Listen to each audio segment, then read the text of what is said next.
nosotros, querido Pastor Santiago. Esta es nuestra presentación. El hombre que responde a una vocación.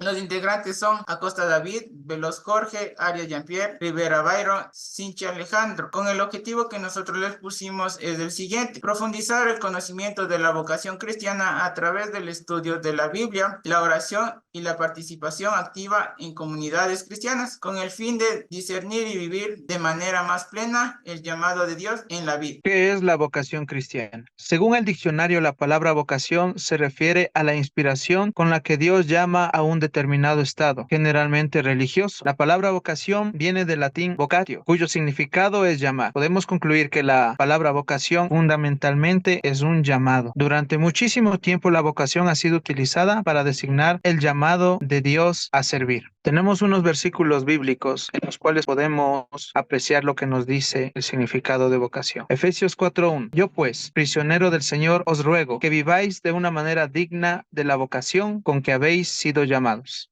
Efesios 4:2. Con toda la humildad y mansedumbre, con paciencia, soportados unos a otros en amor. Primera de Corintios 4:20. Cada uno permanezca en la condición en que fue llamado. Segunda de Tesalonicenses 1:11. Con este fin también nosotros oramos siempre por vosotros, para que nuestro Dios os considere dignos de vuestro llamamiento y cumpla todo deseo de bondad y obra de fe con poder. Colosenses 1:10. Para que andéis como es digno del Señor, agradándole en todo, dando fruto en toda buena obra y creciendo en el conocimiento de Dios. Segunda de Pedro 1:10. Así que, hermanos, sed tanto más diligentes para hacer firme vuestro llamado y elección de parte de Dios, porque mientras hagáis estas cosas, nunca tropezaréis. Para tener una vocación necesitamos 3 puntos fundamentales: el gusto de servir, la aptitud para servir y la entrega en el servicio. Ahora bien, ¿cómo nosotros podemos descubrir esta vocación cristiana? Tenemos que darnos cuenta que a pesar de las 3 características que nos dijo el compañero anterior, el gusto, la aptitud y la entrega, tenemos que entender que primero debemos ser llamados de Dios, llamados por Dios. Vemos en la Biblia como Dios, para poder dar una vocación, sea cual sea, Él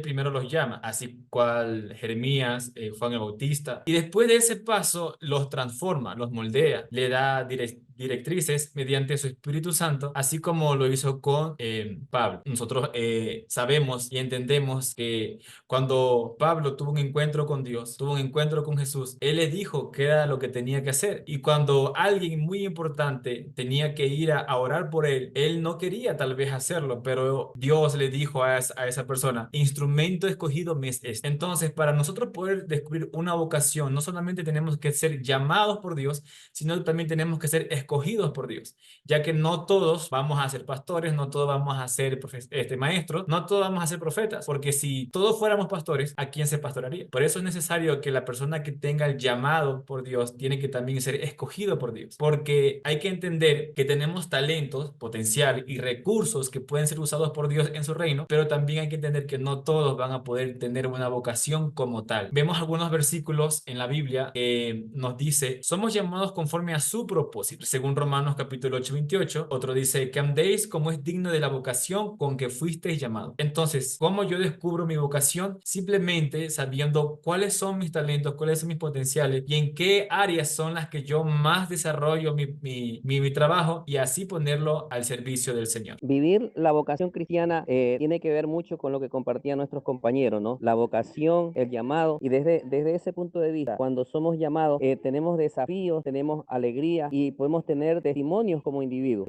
Por ejemplo, un testimonio que yo puedo dar ahora y es real, es que no estoy en mi lugar de confort, sino que estoy en un lugar donde estuvimos durante 8 horas compartiendo la palabra de Dios en 2 sectores diferentes. Y en este momento justo se acabó de ir el segundo grupo, donde pudimos compartir esa vocación que tenemos del llamado de servir a Dios. Entonces, desde esa parte, desde el llamado, nosotros podemos impactar la vida de las personas y esos desafíos se van a convertir en alegría. Y esa alegría en testimonios verdaderos que cada individuo como creyente tenemos para crecer en el reino de Dios. Un versículo muy importante que podemos acotar es que dice 2 de Tesalonicenses 5:16-18: estén siempre alegres, oren sin cesar, den gracias a Dios en toda situación, porque esta es su voluntad para ustedes en Cristo Jesús. Entonces, creyéndole al Señor, nuestra vocación va a seguir siendo tal vez un desafío, pero también es un testimonio vivo en cada lugar donde nosotros nos encontramos. Conclusión. Podemos decir que tanto la Biblia como Dios nos hace un llamado llamado para alguna vocación en específico, la cual nosotros no sabemos, pero para eso debemos estar preparados. A pesar de las dificultades y pruebas que se presenten en el camino, la perseverancia, confianza y fe en nuestro Creador nos ayudará a cumplir con nuestro objetivo, con nuestro llamado de fe y servicio a Dios. Somos llamados conforme a su propósito, Romanos 8:28. Invitación. La invitación es la siguiente. Si bien es cierto, sabemos que nuestro Creador nos hará su llamado en el momento en el que Él decida, sin embargo, debemos estar dispuestos a dar nuestro sí que Él necesita al llamarnos por primera vez. ¿Y cómo conseguimos llegar a ese punto? Se preguntarán, o es la incógnita que muchos tenemos. La respuesta es ir creando nuestro propio camino y estar preparados para la llamada de nuestro Señor por medio del discernimiento personal e ir viendo en qué servicio podemos encaminarnos y estar cada vez más listos y preparados hasta cuando sea nuestro tiempo de servir. Deuteronomio 30:15-18 dice: Mira, yo he puesto hoy adelante de ti la vida y el bien, la muerte y el mal. Pues te ordeno hoy amar al Señor tu Dios, andar en sus caminos y guardar sus mandamientos, sus estatutos y sus decretos, para que vivas y te multipliques. Fin de que el Señor tu Dios te bendiga en la tierra que vas a entrar para poseer. Pero si tu corazón se desvía y no escuchas, sino que te dejas arrastrar y te postras ante otros dioses y los sirves, esto pues es un ejemplo más. Y también tenemos este otro, Éxodo 19:5-6. Ahora pues, si en verdad escucháis mi voz y guardáis mi pacto, seréis mi especial tesoro entre todos los pueblos, porque mía es toda la tierra y vosotros seréis para mí un reino de sacerdotes y una nación santa. Estas son las palabras que dirás a los hijos de Israel.